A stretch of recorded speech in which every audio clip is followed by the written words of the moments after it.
안녕하세요. 산재박사TV입니다. 특수 형태 근로종사자인 배달 노동자의 산재보험 적용을 막아왔던 조항을 폐지하는 법률 개정안이 지난 5월 국회에서 통과됐습니다.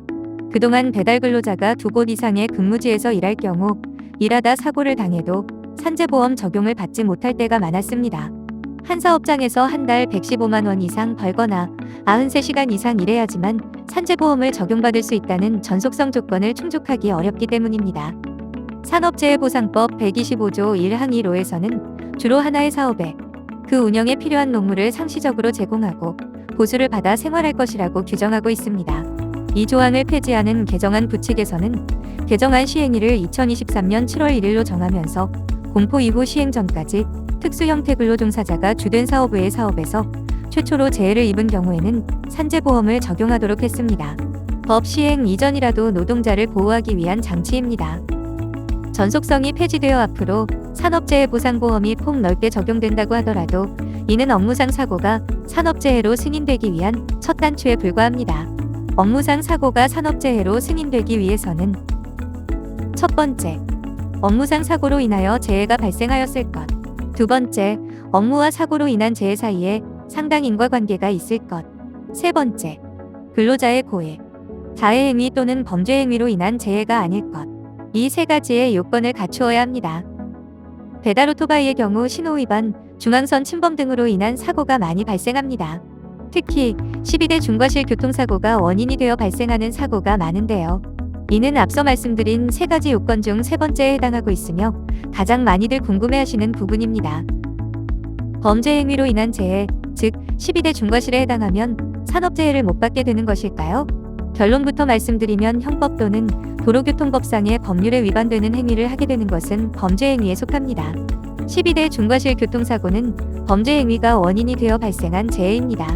그렇기 때문에 산업재해로 보상을 받을 수 없습니다. 그러나 12대 중과실 교통사고가 운전 자체에 통상 수반되는 위험이 현실화된 사고로 인정되는 경우 업무상 재해로 인정될 수 있습니다. 그렇다면 운전 자체에 통상 수반되는 위험이 현실화된 사고가 무엇일까요? 실제 사례를 통해 설명드리겠습니다.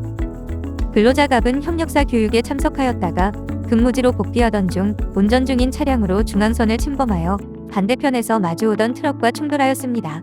갑은 이 사건 직후 발생한 화재로 사망하였고 갑의 아내인 을은 유족급여 및 장의비 지급을 청구하였으나 근로복지공단은 범죄 행위를 원인으로 사망하여 업무상 재해에 해당하지 않는다고 판단하였습니다. 그러나 대법원의 판결은 달랐습니다.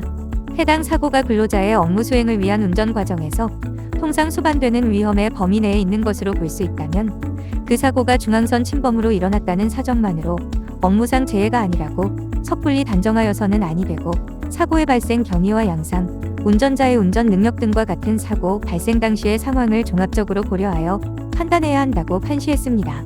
이 사건의 경우 갑이 근무지로부터 약 47km 정도 떨어져 있는 장소에서 1시간 30분 일정의 출장 업무를 마치고 업무 차량을 운전하여 돌아오던 중 사고가 발생한 점, 사고 당시 갑이 중앙선을 침범하였으나 중앙선 침범 이유가 무엇인지는 규명되지 아니한 점, 혈액감정 결과 갑의 음주 사실은 확인되지 아니한 점, 수사기관은 사고의 원인을 졸음운전으로 추정한 점, 망인이 자동차 운전면허를 취득한 후 30년 동안 교통법규 위반 내지 교통사고 전력이 없는 점 등이 인정되었습니다.